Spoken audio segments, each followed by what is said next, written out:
Well, it's just bizarre because snipers have been using the literal curve of the earth to plan where bullets go. That's if how they you want it that plot precise. out. Oh, yeah. When you have to. When you shoot at a mile, you know, when you're shooting like well out over 1,000 yards, those factors. All right, one of the things that pops up in every one of our long-range rifle classes is Coriolis effect and spin drift, okay?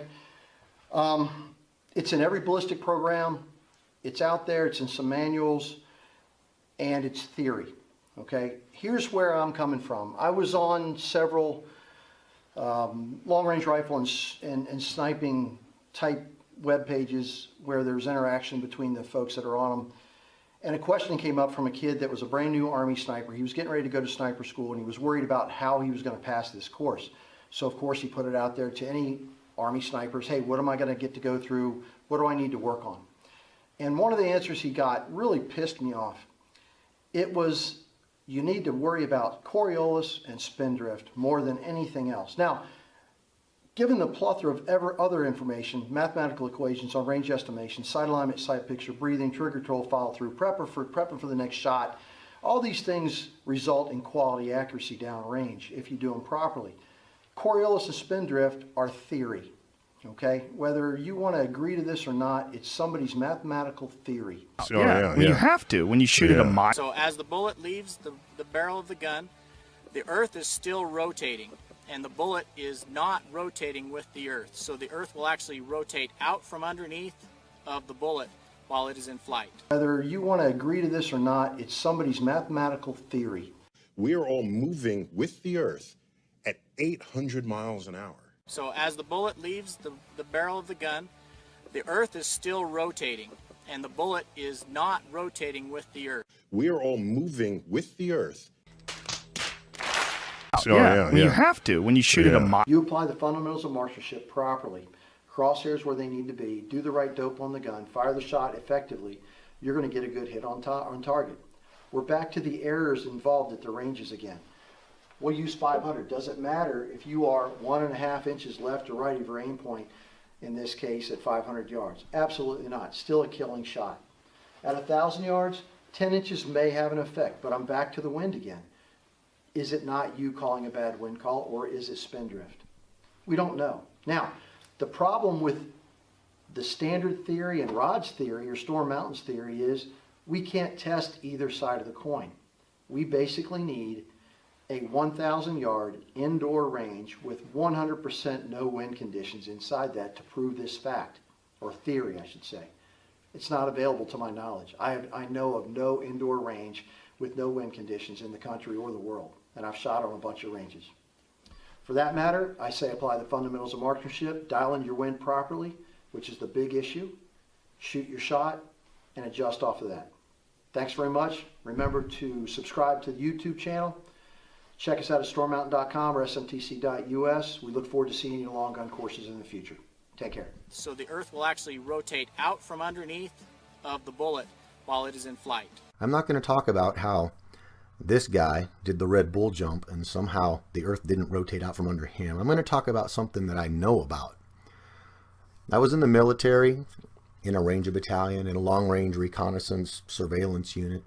Went to various schools, and I've done my share of shooting a lot of different weapons. And I went to a lot of different schools explaining target acquisition.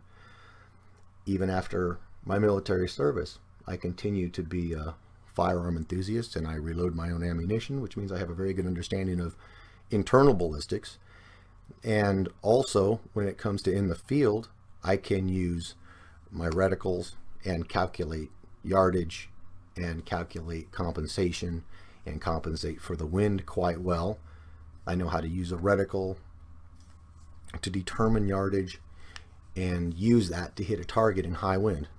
And at 500 yards, I can yield a target like this pretty consistently. But here's a drill I want to do to obviate the problem with what they teach about the Coriolis effect. I picked Singapore because it's on the equator. And we know that on the equator, the Earth is spinning at about 1,000 miles an hour. There are a few equatorial cities, but this is a good one because it's also on the water. There happens to be a lighthouse in Singapore also, which makes an excellent stationary target. This is called the Marina Lighthouse in Singapore, within 1 degree of the equator. So let's bring in the shooter who's going to hit this target. Meet Mr. New Jersey. This is one of the biggest battleships ever made. It has a 16-inch gun that can reach 25 miles. I've seen specs that say up to 28 miles, depending on the ammunition, but here's a quick snip of some proof. They're saying that bullet actually goes almost 2,700 feet per second, and here they claim 24 miles. I've seen different ones. The weight of that bullet is a ton. Here's a picture of an old decommissioned barrel with a mock projectile to give you an idea of the size of this gun, because this is what we're going to hypothetically set up as a scenario to hit that lighthouse. Here's one of the projectiles in the magazine tube where it would feed up to the gun, and once it gets up there, they pack hundreds of pounds of powder behind that bullet. It's one of the more impressive guns anyone could ever see fired. When they pull the trigger, the explosion is so enormous that it sounds like it's the end of the world. When you see them fire them off from the air, you can see the decompression of that barrel gas make a shockwave across the water the size of a football field. So you aim at your lighthouse 25 miles away, you pull the trigger, boom, it should fall to the ground, right? Well, not exactly. We got a couple problems with this, and let's use math. 25-mile target from the New Jersey has a flight time of 90 seconds. So you're aiming 90 degrees from the ship straight to the equator to hit that lighthouse, and it takes 90 seconds for the bullet to get there. Problem is, in 90 seconds at the equator, the Earth moves 25 miles. So it takes 90 seconds for the bullet to get from the ship to the lighthouse, but in that 90 seconds, the lighthouse moves 25 miles. So you're going to miss it by 25 miles. Now, those are nice numbers to work with because it sets up a triangle. And you can do a little math to go, well, could I actually lead the target and compensate for the Earth spinning underneath of it like they say you have to? Well, how far is it? A squared plus B squared equals C squared, which will give you the distance of the hypotenuse you would have to use to lead the target at a 45-degree angle. And you'll find that you couldn't hit that target because it ends up being a 33-mile hypotenuse. So you're going to shoot a lighthouse. The ship and the lighthouse move. Even if you tried to lead the target, you're going to fall 8 miles short because the range of the gun is only 25 miles.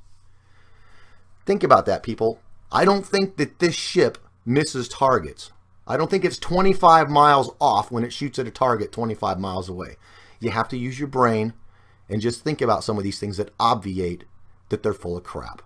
They show you Foucault pendulums and say everything moves independently underneath of an object, but then they tell you this guy floated around for hours above the earth and jumped in the same place he took off from. You have to analyze and think on your own, and you just tell me if this makes sense to you, because it makes a lot of sense to me. Hope you have a great day. No. The one on the left has to be an illusion. But I think we can shoot the boat on the right. The curvature chart says it's okay. Yep, there's a kitty hawk.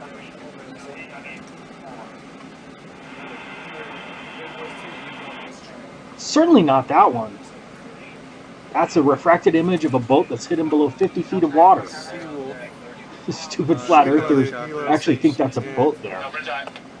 We're not gonna be able to see the No, kitty hawk. same with that one. Don't shoot, that's a mirage. Destroyer, and then Ooh, that's a another tough one. works. That's a You need Japanese half guy right there. refraction, half I real. think. So aim for the top half of the It's boat. okay. It's just doing that. Not that one, that's refraction. There's no boat there. You're aiming at a wall of We water. should see Seawolf coming up pretty soon, right? Yes, finally, the curvature chart says that one is okay to shoot. Just keep cycling through. Absolutely not. It's actually hidden behind something like 40 feet of Yeah, water. there's a scope. Damn, this is hard. Adjusting. No. Why in the hell did we even install a periscope? It's not like it's useful for any boat beyond a few miles. Keep going. So let me think. A mile. I have to ask, how much curvature of the Earth do you get after a mile? It's an We also interesting get drop. question. You get drop and curvature. That'd be gravity drop. Yes. And then curve. Yeah. So both of those. Yeah. Well, there's a good. Well, here's the thing. Brian's the master gunner. Yes, Brian. Glad to meet you, sir. Yes. Hey, Brian. Hello. So, Brian, how long did you guys train to account for the Coriolis effect when you were learning to shoot? Never. Never. That means never. Why not, Brian? If the Earth's rotating, then wouldn't you have to take that into account? Wouldn't that affect, or what were you shooting? 120 and below. Okay, so what's the max distance on those things? Pretty far. Would you say farther than your standard or average rifle bullet? Oh yeah, several miles. Okay, so see, this doesn't make sense. We get all these documents. We have to take the Coriolis effect into account for ballistic missiles and ballistics. None of our actual field manuals, which are very hard to get a hold of, the actual training manuals, ever mention this, and none of the soldiers or people we talked to ever. They do. Wait, this. I got to correct you on that. There is a Coriolis effect supposedly in the training manuals, and I've seen them, just never used them. Never had to use them. So you actually seen them in a real manual, not made for Yes. public release, not labeled top secret, and made. It's called a top firing secret. table. It's called a firing table. Yeah. A firing Okay. table. There is supposedly in there, but we never used it ever. Were you told not to use it? No. Just never. Isn't it because it doesn't? You don't have to start accounting for it until they say like over 1,000 yards or whatever, right? No, I mean no. I shoot a lot further. I shoot further than that. Or not? Maybe. It's kind of like if you ask a geodetic surveyor when does he use the math for the curvature, they know it, but they've never used it. It's one of those things they're taught, but they've never actually used it. So You this know what I'm saying? does this table take into account for different places? Like maybe if you're stationed, in South Australia, the spin rate of the Earth's far different than, say, if you're stationed in Texas. It does and it doesn't. See, the problem I've had with it is it takes in latitude of where you are and longitude, but it doesn't take in effect which way you're firing, which would technically you'd have to know which direction you're firing. no matter which way you are, because east and west would be exact opposites reaction. Right. So then that's actually in manuals. There is a calculation in manuals that you can find, but ironically, it's not used. Here's my quick question, real quick. What is this hangout? What am I in? What did you all draw me in? I don't know. I think it was Candy's idea. Well, it's But fine. I'm just glad you answered that. Well, you answered a great question. This is the roast of Brian Burton. Didn't you hear?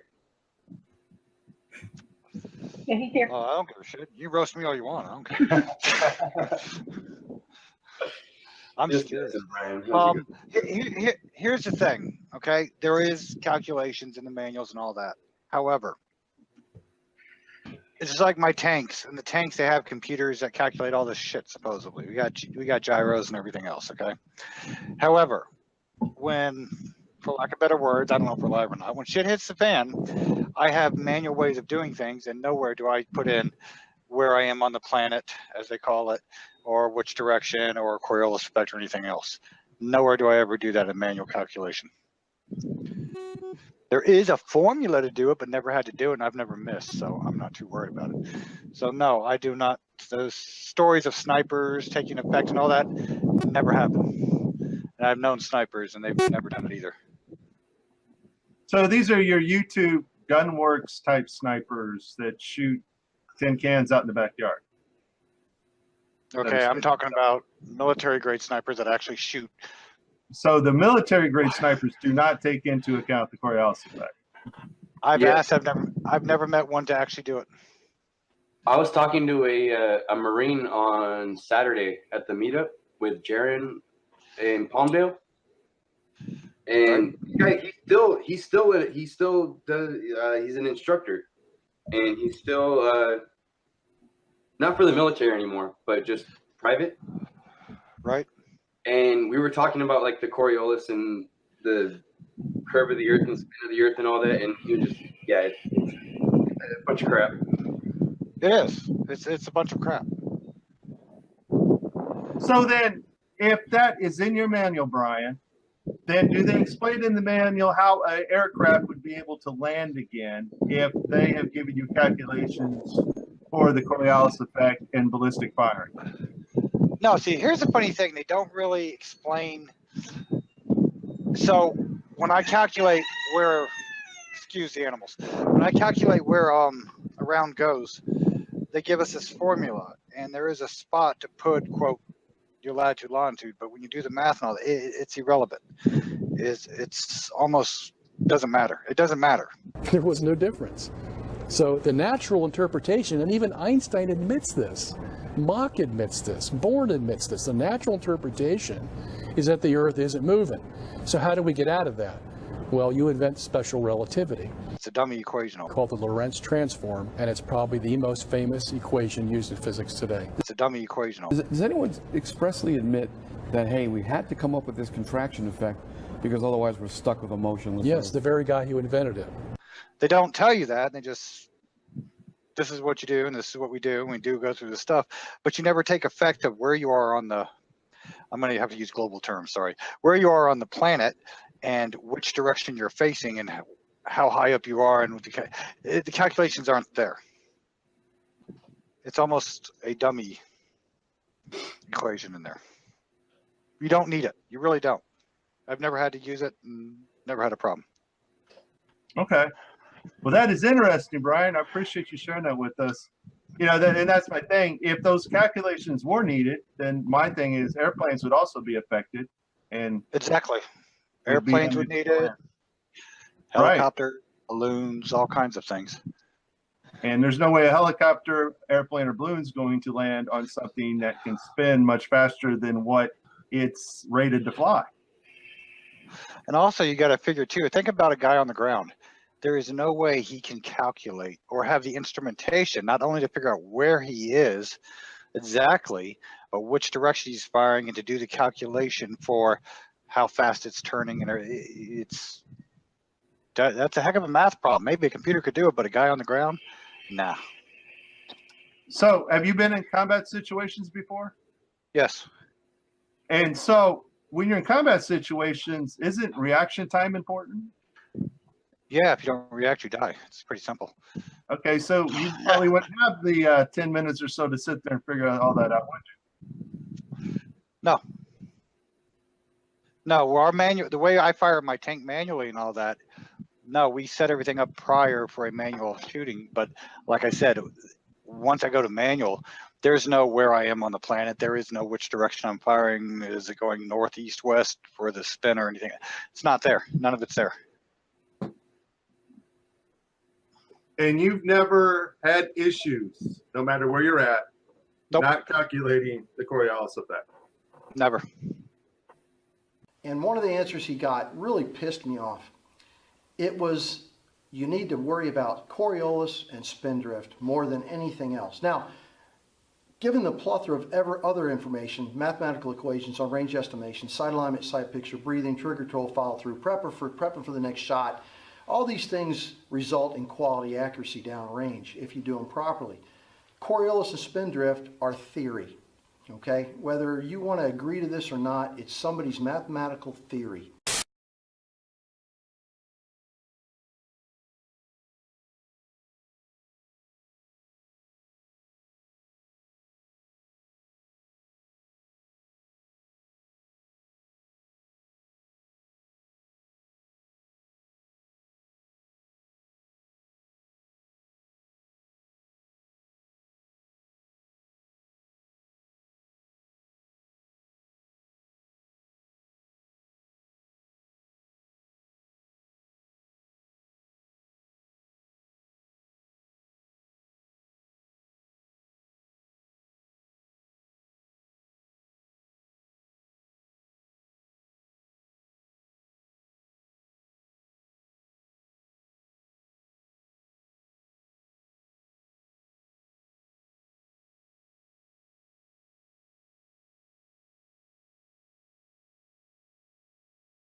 That's about 1 hour.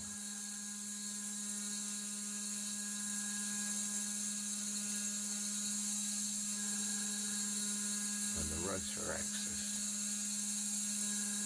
was pointing and is pointing directly at our 5 degrees. The legs of the gimbal that's attached to the clock, moving clock, tabletop platform thing, has moved around from 5 degrees, or I think it may have been 10 degrees, I'll have to go back and have a look, to between 20 and 25 degrees, which would correlate with the turn of the Earth being 15 degrees per hour, or 360 degrees in 24 hours. So I'm happy with this. I'm not sure whether to leave it another hour or not.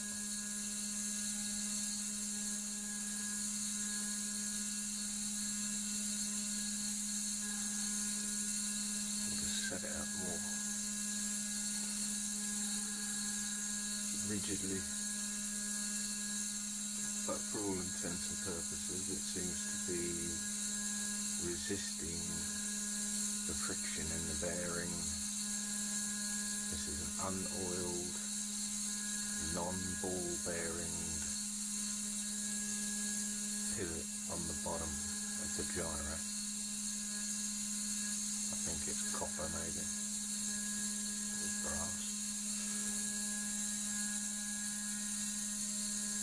Looks like brass.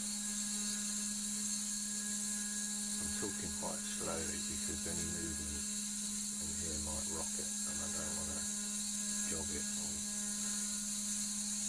muck it up.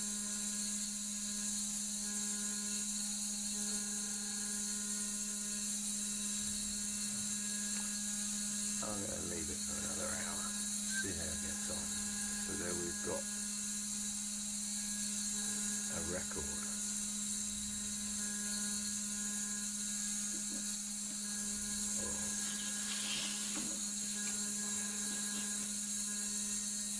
So we've got the gyro pointing at 5 degrees.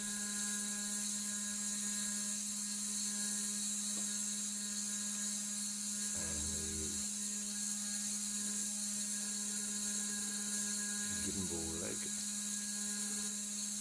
pointing at, I'm going to say 20 degrees. 20, it's different when you look at it to when you look at camera. Okay, let's give it 22 degrees.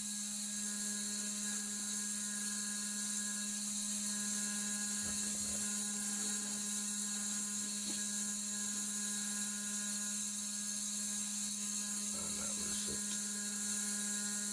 8 p.m.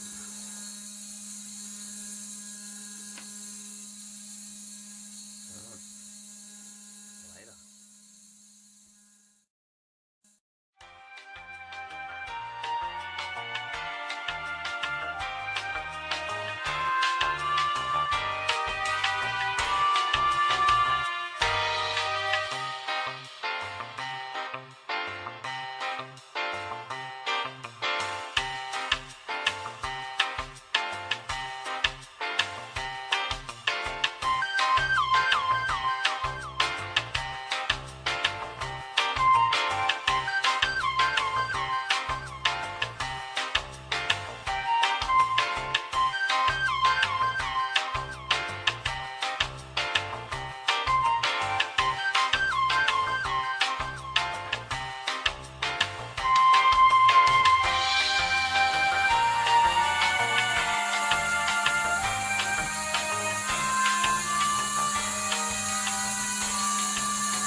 Alright then, back again.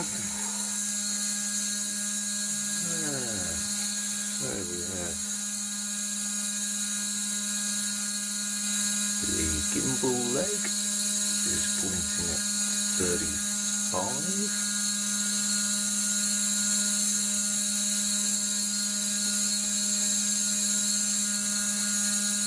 And the gyroscope is dead set on 5 degrees. No change.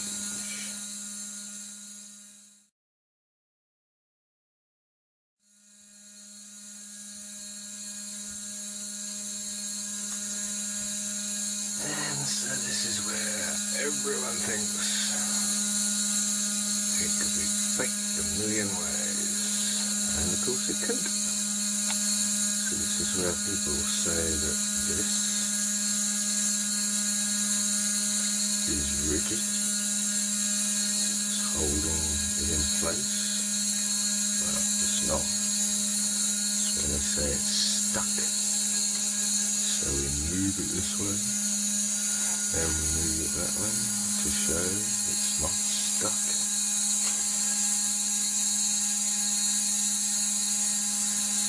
And all in all,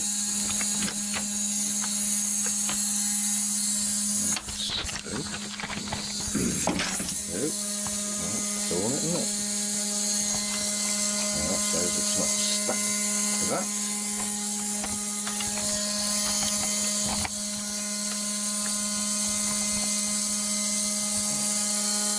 All in all, and this spins through these things. This is the bearing that was accused of holding this gyroscope steady, so as not to show the movement of the Earth. However, I think what we've shown here is that there's nothing wrong with this gyroscope setup or bearing. Alright, I'll leave it there.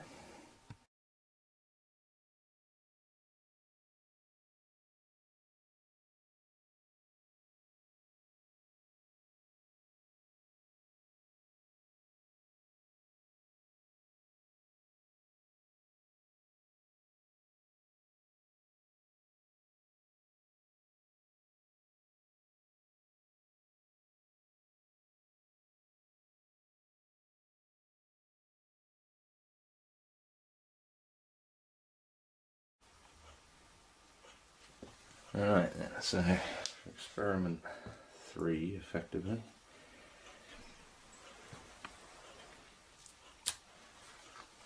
We have this rather crude contraption. It's consisting of the gyroscope, the motor, and onboard attached batteries. That's basically the setup, and it weighs less than the motor with the counterweight that was attached to the wall socket, so it should in theory be more sensitive than the original 6-hour experiment. So we shall see how we get on there. I don't suspect the batteries are going to last much longer than an hour, but within an hour we should see 15 degrees of turn.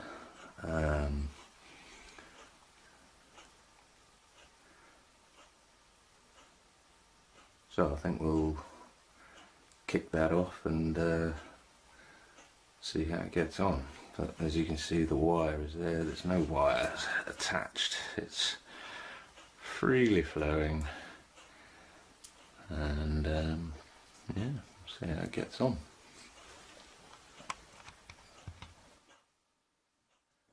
Right, so I'll get the batteries going and line it up and leave it for as long as it'll go.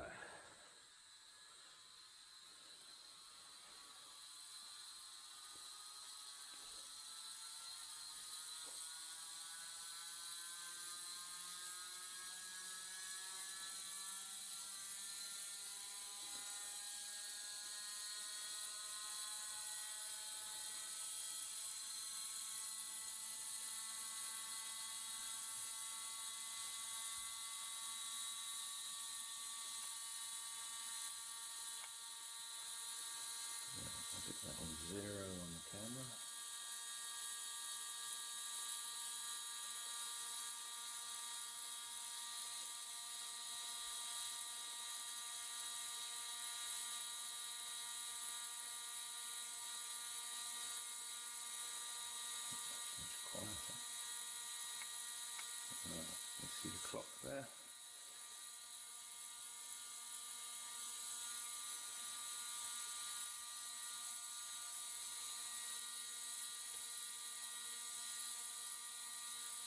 Okay. Clock is on 29 minutes past, 30 minutes past.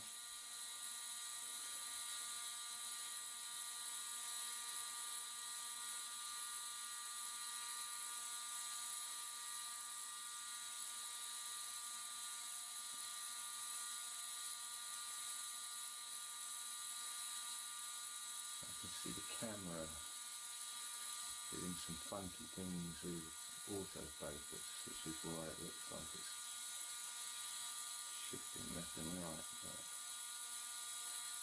so that's 30 minutes starting now.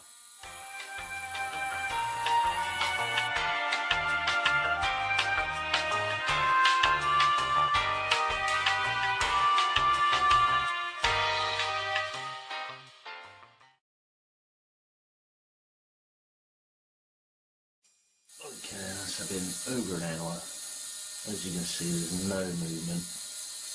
I'm not going to carry on, as I think we all know where this is going. So, wires or not, bearing friction or not, the Earth is not spinning.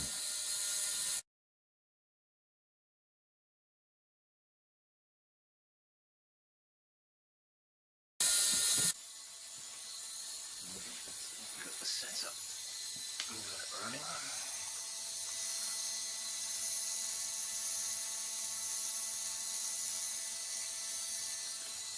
It's been running now for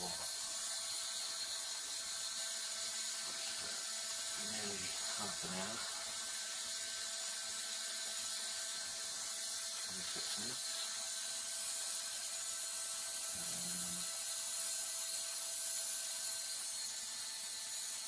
I'm really not seeing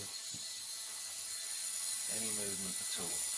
At this point, it should have precessed 7.5 degrees. As you can see,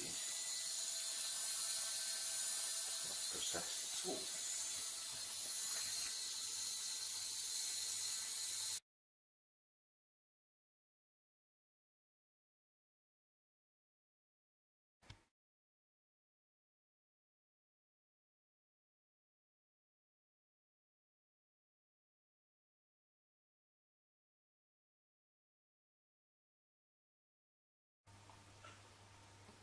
So just demonstrate that this spins, turns with the page when it's not spun up, when the gyro is not spun up. So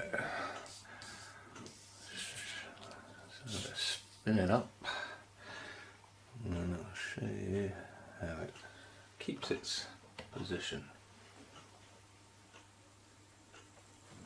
So that's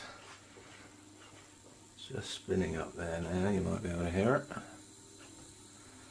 Now, even at this low speed, the gyroscope will hold its position. See that? Okay, so what we want to do, line it up exactly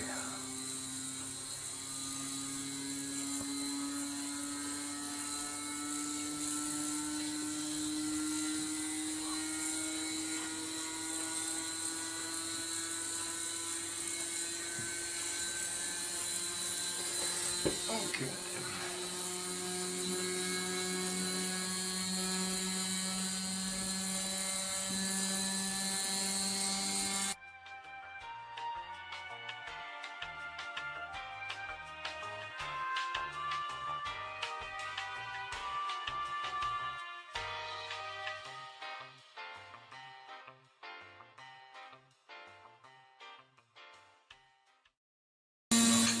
Okay, so that's 6 hours, no movement whatsoever. As the video's shown, no one's tampered with it, touched it, gone anywhere near it.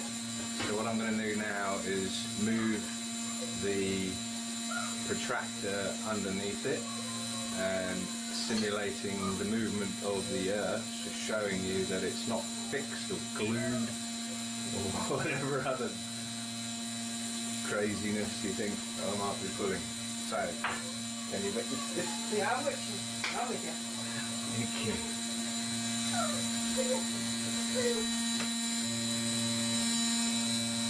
there you see, if anything below it was moving,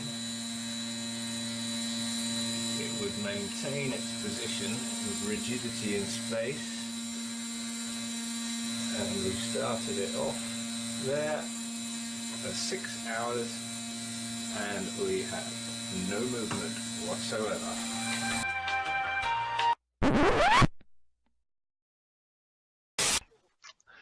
Here it is, gyroscopes. Prove unequivocally, beyond any doubt whatsoever, two things actually. One, that there is no curvature of the Earth, and two, that there is no motion to the Earth.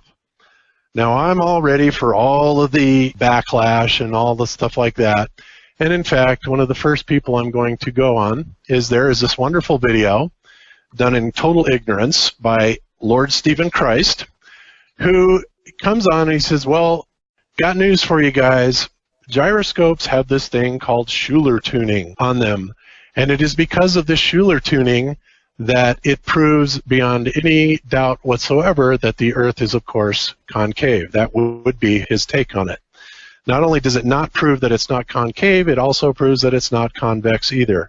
Because Stephen Christ, you know, for being the imaginative lord that he is, obviously has never bothered to read any further about what Schuler tuning actually is and how it is actually applied. I'm going to explain that and elaborate a little bit on this for you guys so that we can kind of dispel the Schuler tuning myth. Now, I did cover this 2 or 3 weeks ago already. Granted, I had never heard of it before. Even being a pilot for 35 years, I had never heard of it before. Even working in radio shops, right along people that had airframe and power plant licenses that were working on avionics and aircraft radio, still never had come across it. Why? Because it's basically a fantasy. Here's the deal with Schuler tuning. Schuler tuning describes a procedure to affect an inertial navigation system to compensate for a theoretical curvature of the Earth. Of all the navigation systems I have seen or asked others about that work in the industry, this modification seems to be conspicuously not used. Now, let's look at what Wiki says about Schuler tuning. So it says Schuler tuning is a modification to the electronic control system used in inertial navigation systems. Now, this is important right here, and we'll address this in a second. That accounts for the curvature of the Earth. An inertial navigation system used in submarines, ships, aircraft, and other vehicles to keep track of position determines directions with respect to 3 axes pointing northeast and down. To detect a vehicle's orientation, the system contains an inertial platform mounted on gimbals with gyroscopes to keep it pointing in a fixed orientation in space. However, the directions northeast and down change as the vehicle moves on the curved surface of the Earth. Schuler tuning describes the modifications necessary to an inertial navigation system to keep the inertial platform always pointing northeast, south, down, yada, yada, yada. Okay, well, first of all, we have to look and say, okay, well, what's the inertial navigation system? So we look at that. So an INS is a navigation aid that uses a computer, first and foremost, and that is also huge. Motion sensors, accelerometers, and rotation sensors, gyroscopes, to continuously calculate via dead reckoning the position, orientation, and velocity of a moving object without the need for external references. Okay, so let me break this down and tell you what this is actually saying. So, and listen, before I do that, let's jump over here to the other thing that it talked about, inertial platform, which is basically a gyroscopic platform or a stabilized platform using gyroscopes to maintain a platform in a fixed orientation in space, blah, blah, blah, blah, blah. Okay, but let's go back to this. So what they're talking about here is Schuler tuning is a system that describes modification to an inertial navigation system, which, first of all, an inertial navigation system, as we have already described, requires the use of a computer. Well, that, first of all, should raise a lot of red flags to anybody that was a pilot before 25 years ago, which would be me, and many, many other people on the Earth. And the reason being is because we were not using computers in our aircraft at that time or any time since the Wright brothers to compensate for the curvature of the Earth. It's utterly nonsense.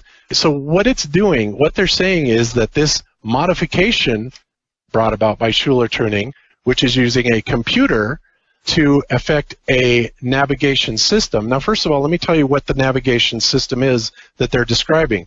These navigation systems are not in use in most aircraft today. They are in use in a large amount of the airliners, but as far as to the total percentage of all aircraft on Earth, not even a drop in the bucket. So what this is saying is that the inertial navigation system, which would be a complete autopiloting system, which would allow you to take off, fly your route, do your landing, all that stuff, all by computer control automatically. It is the Schuler tuning that is a procedure that describes how to modify an already existing internal navigation system to compensate for the curvature of the Earth, whether it be from GPS data, which, by the way, is not existent for that particular function, or some other methodology, which there is another methodology, and I'll talk about that in a little bit. But the bottom line is it's talking about modifying an existing navigation system that would be of the high order of technology anyway that never even existed before 25, 30 years ago. So even if it were true, which it isn't, but even if it were true that it were modifying the orientation of the gyros to keep consistent so that the gyroscope is at a constant 90-degree angle perpendicular to the center point of the Earth, which would be directly below it, there is no way to necessarily do this. And I can tell you that all navigation equipment that most airplanes use, which is a gyroscope for your artificial horizon, for your turn and slip indicator, for your rate of climb, all of those are based on straight-up gyroscopes with absolutely no modification to them to change any orientation to the gyro itself to compensate for gravity or for the curvature of the Earth. Because the whole idea is to keep the gyroscope plane at a perfect 90-degree angle to the spot that's directly below you that goes all the way to the center of the Earth. So first of all, Schuler tuning is not even used in the majority of these systems. Now, another thing that they will talk about is there's another type of gyro that is fairly new, not hugely new, but that uses, instead of electric motors to power up the flywheel on the gyroscope, it uses vanes and air pressure. So another model that came up, and I was discussing this with Curious Life of a Flat Earther, that he caught a lot of rebuttal on, was these vanes that are supposedly in the bottom. Not supposedly, they actually are there, I will admit that, at the bottom of the gyroscopic structure that take the air that is blown across the vanes that spin the gyro, and according to gravity or the orientation of the plane, it will open one of 4 air gates to be able to discharge the air that is spinning up the gyro. Well, that's all great. Now, first of all, like I said, this is something that's relatively new. Before that, they simply used electric motors to spin up the gyros. However, there are magnetic fields and other things that can cause problems with that, even though they work well for the most part. This air drive is supposedly a better system. So great. But what they're saying then is that if you modify the aircraft, its trajectory or its angle, that what will happen is that the gyro will stay rigid in space, because that's what gyros do. They stay rigid in space no matter what the orientation of the plane is around it. But they're saying that when you go into like a 60-degree turn, for example, the gyroscope is going to stay rigid in space, but because the air vane that is discharging the air that is spinning up the gyro is kind of at the sump of the gyroscopic mechanism, that it will open one of 4 corresponding gates, you know, one for each direction, northeast, southwest, and it will kind of force the line of gravity so that the gyroscope goes back to a perfect 90-degree perpendicular line to an imaginary line that goes down to the center of the Earth. Well, first of all, that's silly, because if you could do that simply by blowing air across some sort of a gate, you've got to take into consideration a million other factors, like what is the resistance of that gate to the air? In other words, what if it's sticky? How much air is actually going across it? You have surface contacts. You have a million things that have to be taken into consideration. But as far as it making any type of precision adjustment, that's simply impossible. What it actually does, what these air gates actually do, is they act as a dampening system. There are 2 mechanisms in a gyro that prevents it from spinning around in circles, and that is, if you're in an aerobatics plane and you do a roll or a loop or something like that, obviously the cage would be rotating all the way around the gyroscope, and it would cause everything to kind of run amok. But what they do is they put limits in on the gimbals that hold the gyroscope, so that once you go past 60 or 70 degrees, something like that, or maybe even more, there's a mechanical lock there that prevents it from going any further. Now, what the air pressure does going through those relief gates at the bottom, those discharge gates, is it acts more of a dampening mechanism so that you don't have such a wildly gyrating artificial horizon when you've come out of some sort of a high-speed maneuver that requires a lot of banking or hard turning or something like that. So the bottom line is that neither the air vanes at the bottom of the air-driven gyroscopes used to exist in the past. They were all motor-driven. And secondly, the computers to drive inertial navigation systems are only something that in the past few decades that have come about to even be able to allow an airplane to be computer-controlled. And so what happened to the 60 or 70 years before that when pilots were flying international flights, yada, yada, yada? In other words, the whole idea of the Schuler tuning of a navigation system that hasn't existed except for the last few decades is utter bullshit. So what gyroscopes really do is, their claim to fame is they have a rigidity in space. Now, you can buy a gyroscope. People have used gyroscopes for years. They're toys. They also make extremely high-end gyroscopes that are precision machined that will run for a long, long time, 20, 30 minutes, you know, on a spin. They also have them now where you can use little electric motors externally to spin them up to around 8,000 RPM. Well, this is something that was never done, that never able to be done, you know, back in the days of antiquity when, for example, Foucault did his gyroscopic experiments. And Foucault is kind of credited for all of this, by the way. Not only was his pendulum bullshit, but he also lied about his results on gyroscopes. I guess where I'm going with this is there's a Navy video, and I've got it here, and I will actually also post this. Okay, so here's the Navy aviation training film.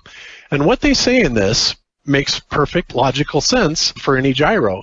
And they say that because gyros maintain a rigidity in space, that you can change the orientation of the gimbals all around them that are attached to it, but the gyro will stay right there.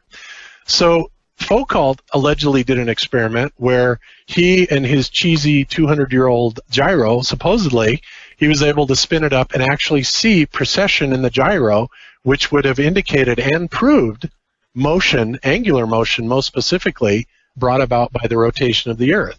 Well, that's all fine and dandy, except that everybody that has performed this experiment since he's done it, and with far better equipment, has failed to get any results that even remotely come close to what Foucault claimed that he had. A good example, Rob Durham bought an extremely high precision gyroscope, did the precession test. Guess what?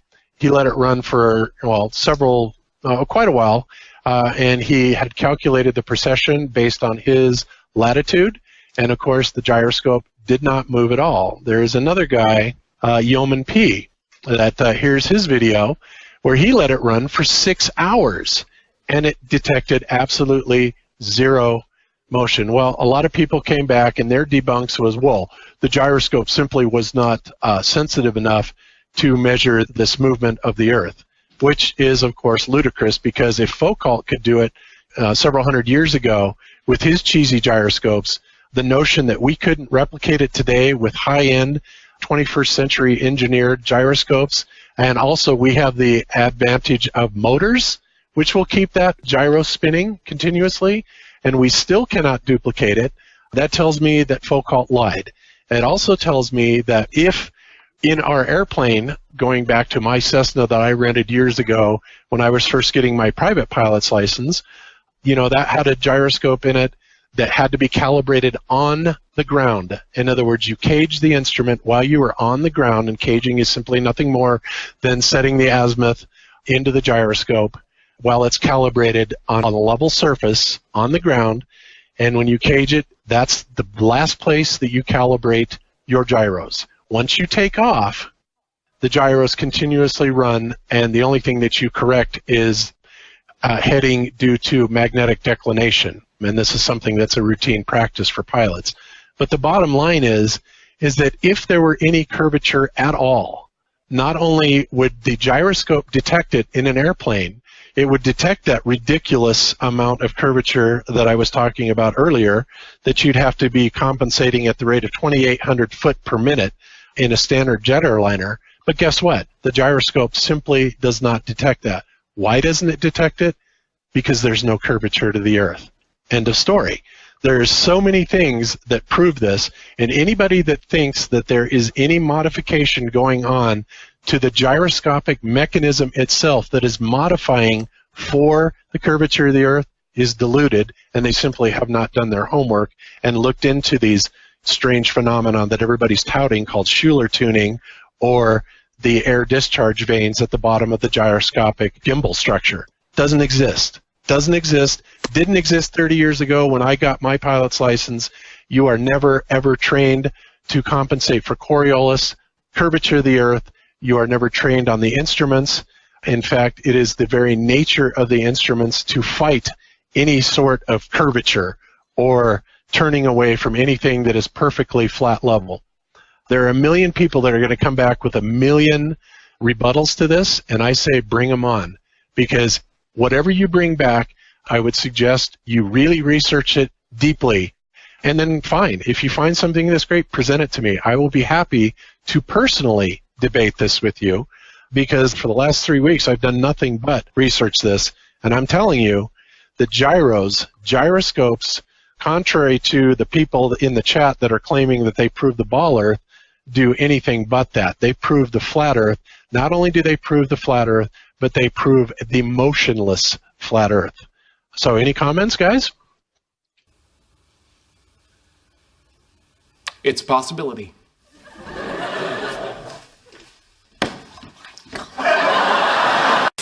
So what does this prove? This proves beyond any shadow of a doubt that both it is the ether rotating at approximately 15 degrees per hour around the Earth, and that there is zero motion of the Earth around the sun. Okay, so if you guys are understanding this, remember, everybody that is measuring this with their fiber optic gyros, they're looking at that 15 degrees per hour and say, yep, there it is. That proves that the Earth is rotating. But what they're completely failing to take into consideration is all the other motions that are in play here that are considerably faster than the 1,038 mile per hour rotation. For example, the 66,000 or 67,000 mile per hour velocity around the sun around the Milky Way around the Great Attractor. In other words, all of these things are well within the sensitivity thresholds of these ring laser gyros, and yet the only thing they measure is the 15 degrees per hour rotation. And that does change, by the way, by the latitude, and that's calculated by the cosine of the latitude times, oh shit, I forgot. Anyway, it's calculable, okay? But the bottom line is no other motion is detected. And that, of course, is the one thing that the mainstream and all these people saying, oh, well, these fiber optic gyros and these ring laser gyros are conclusively measuring the rotation of the Earth, wrong again.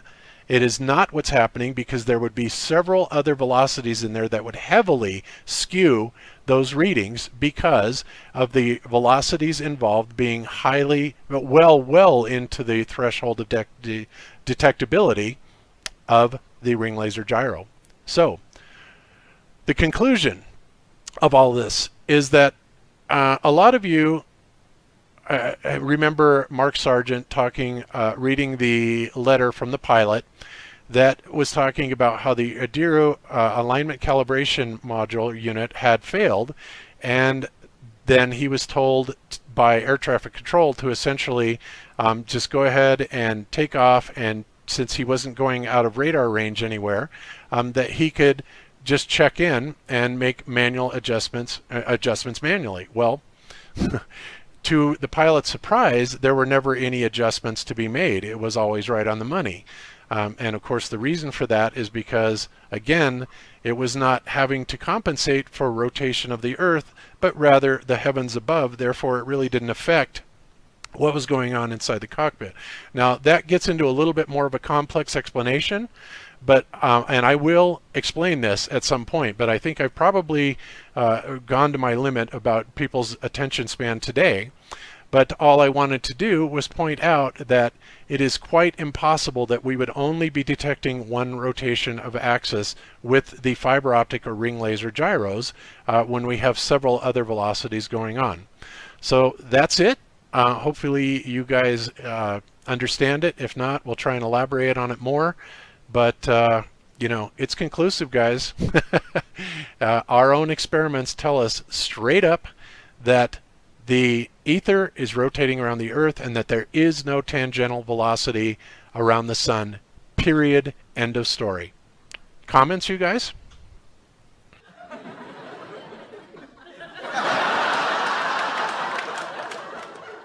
Let me close that for you. In other words, whenever you have an electromagnetic rotation, you also have what's called a dielectric rotation.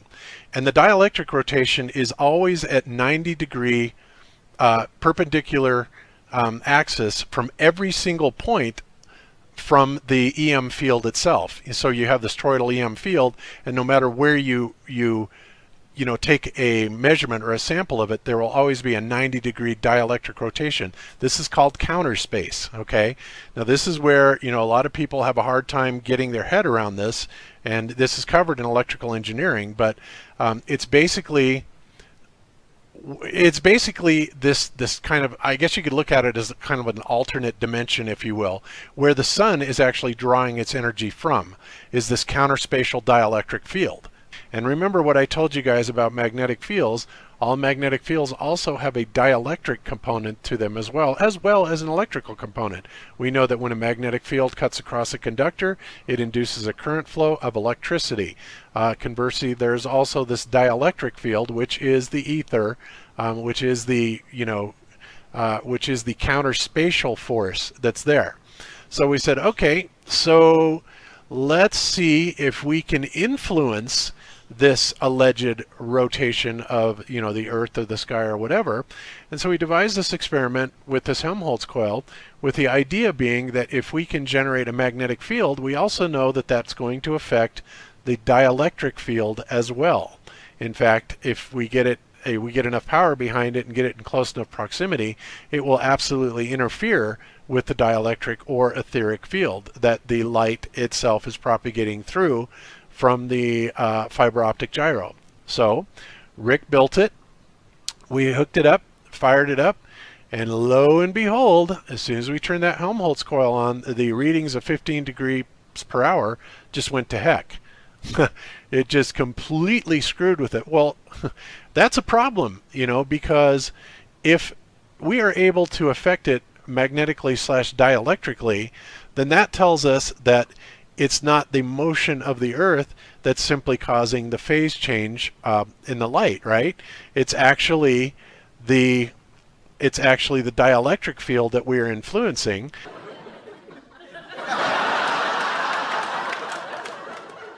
Let me close that for you. Did the test, no precession.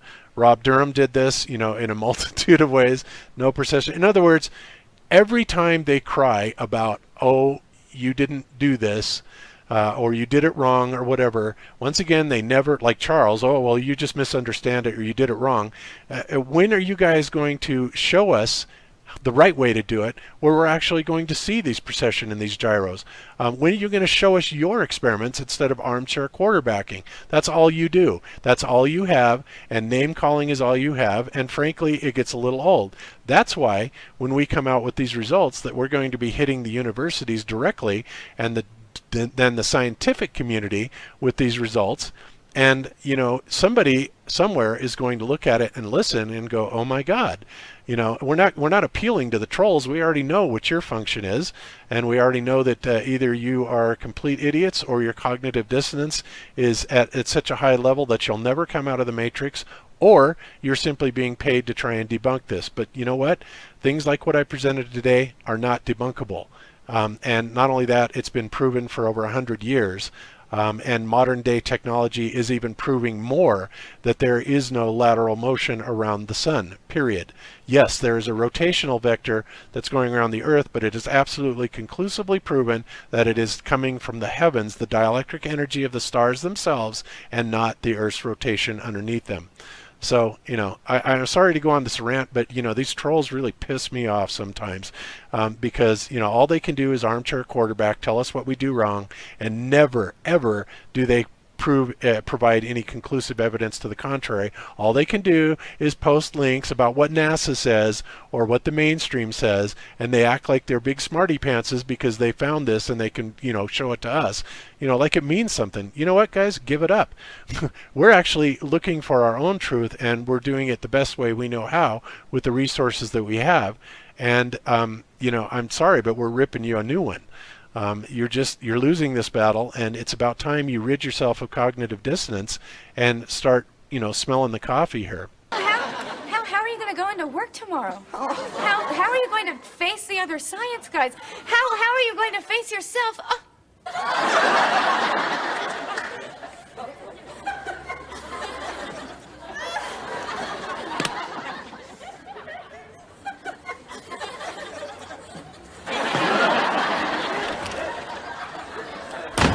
Okay, so let me break that down for you real quick.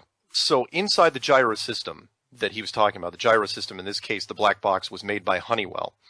The alignment calibration module is not made by Honeywell. It's subcontracted out by another company, and that company has it sealed to where only they are allowed to work on it, but they don't ever work on it. They just swap them out. They just swap out the parts. So what happened was this particular alignment module broke before he could fly. The weird, on the weird circumstance that they couldn't get a new one in there, so he flew the 6 hours without using it. And the plane should have drifted because of the curvature and the Coriolis effect, otherwise known as the spinning of the Earth. And it didn't. The plane didn't drift for 6 hours. On a 777, that's a flagship, top of the line stuff there. Why didn't it drift? And he was trying to figure out why. He couldn't figure it out, and in the process of trying to figure out what happened, he discovered that this module, this module is made by exactly one company, and they supply every airline in the industry. And when you try to call them, they don't talk to you, and they're a subcontractor for NASA. Remember what I said about if you want to plug the holes, you want to do it very securely, you know, when it comes to hiding things, and this would be that thing. So to keep the pilots from not worrying about it, you tell them there's a guidance system inside their plane that accounts for the curvature and the spinning of the Earth, and it doesn't. And you hope to God something like this doesn't happen, to where it breaks, and the pilot goes, well, wait a minute, how am I flying normally without that thing working? Why have that thing in there at all? And when you call the company to figure out what they're actually doing, they won't talk to you. That's brilliant.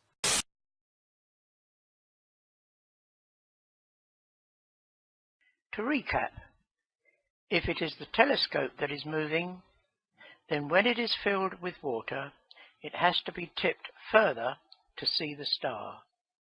If the telescope is stationary and the starlight drifting past us, then it does not have to be tipped further. In 1871, George Biddle Airy, the Astronomer Royal, performed this experiment. This is a copy from his original report. You can see that the two readings are virtually identical. If it had been the telescope that was moving, Airy expected a figure of 30 seconds of arc. In fact, he only managed to read 0.8 seconds of arc difference.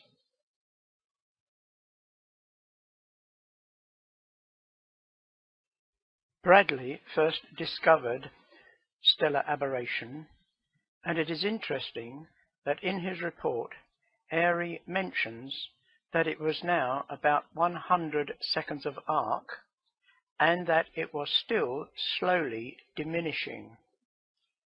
This indicates that the speed of light was still decreasing in measurable amounts when Airy performed his experiment in 1871.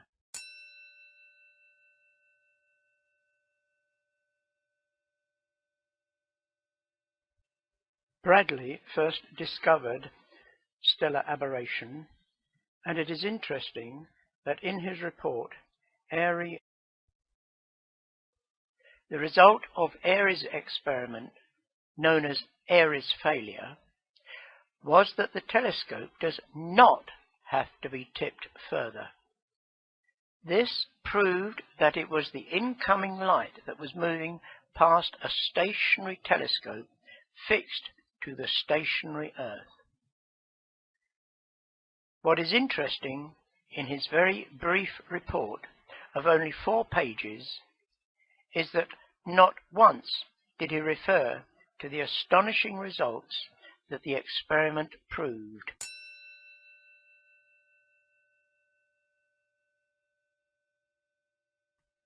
That the Earth was stationary. That the Earth was stationary.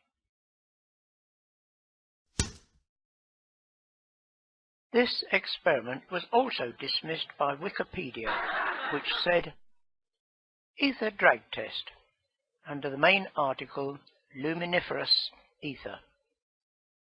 By means of a water-filled telescope, Airy, in 1871, looked for a change in stellar aberration through the refracting water due to an ether drag. Like in all other ether drift experiments, he obtained a negative result. This is a gross distortion of the truth. That he did not have to change the angle proved that it was the ether drifting past the stationary surface of the Earth.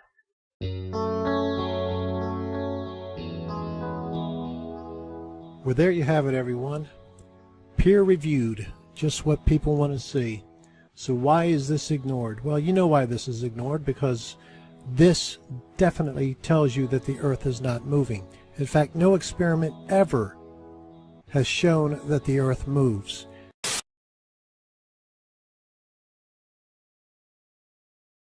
Has there ever been an experiment done to prove that the Earth is revolving around the Sun? Yes, there was several experiments in the 1800s. Dominique Arago, Armand Fuseau, Augustin Fresnel, but one of the most famous was the Michelson-Morley experiment in 1887. Tell us about that. Well, they used light beams to measure whether the Earth was moving, and they found that there was no movement. The Earth has to be moving 30 kilometers per second to complete its annual revolution, and they found out that it wasn't moving in a very precise. Michelson could have calculated it to 1/100th of what he got in his experiment. That's how sensitive his instruments were. What did the experiment involve in terms of apparatus, so we can get a concrete understanding of what they found? If the Earth is moving around the Sun, and we shoot that light beam in the direction that the Earth is moving, okay, and then we shoot another light beam perpendicular to that, well, the one that's in the direction of the Earth's movement should be impeded in some way if it's moving through space, whereas this one that's going perpendicular would not be impeded. Why not? Because it's not going through space. It's just going north and south. Okay? And what they found, they expected to have a 30-kilometer difference between these two light beams. There was no difference. So the natural interpretation, and even Einstein admits this, Mach admits this, Born admits this, the natural interpretation is that the Earth isn't moving. So how do we get out of that? Well, you invent special relativity. And now you say, well, the reason that light beam wasn't affected when it went toward the motion of the Earth is because the apparatus shortened. Huh? Yeah, Michelson's apparatus shortened as it was going with the Earth in its orbit around the sun. No, wait, you're telling me that the contraction of mass was invented to explain away the results of the Michelson-Morley experiment? Yes, and that's what my book will tell you, and it's been admitted by all the scientists. Well, isn't there any experimental confirmation that as you approach the speed of light, there's a contraction effect? The impression is that there's all kinds of experimental confirmation. That was invented. There's no proof to it. Really? Yes, all the physicists will tell you there's no proof Not to that it. I'm surprised, you understand. Yeah. I know what the scientific community is capable of in terms of mass deception. Evolution is a mass deception. But I wasn't aware that they don't really have any even purported scientific confirmation in terms of physical measurement. No, nobody of the contraction effect. Nobody measured a contraction. But they put it into a mathematical formula called the Lorentz transform, and it's probably the most famous equation used in physics today. Does anyone expressly admit that, hey, we had to come up with this contraction effect because otherwise we're stuck with a motionless Yes, Earth? the very guy who invented it. Tell me what he Lorentz. admitted. Heinrich Lorentz says, I don't have any other explanation to this experiment of Michelson-Morley unless I contract the apparatus. Otherwise, we're going to have to believe the Earth is standing still in space. Unbelievable. Yeah. Huh? Yeah. Michelson's apparatus shortened. Unbelievable. Yeah. Huh? And you've never had issues, no matter where you're at, not calculating the Coriolis effect. Never. Huh? But what they're completely failing to take into consideration is all the other motions that are in play here that are considerably faster. Unbelievable. Yeah. Huh? Yeah. Michelson's apparatus shortened. In fact, no experiment ever has shown that the Earth moves. Huh?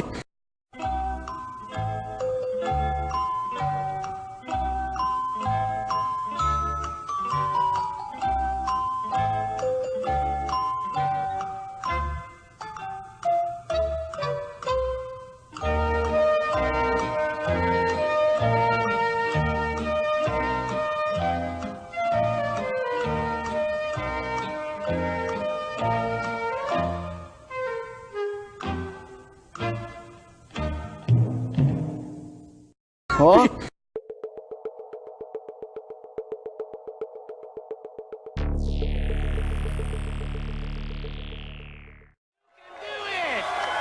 You can do it! You can do it!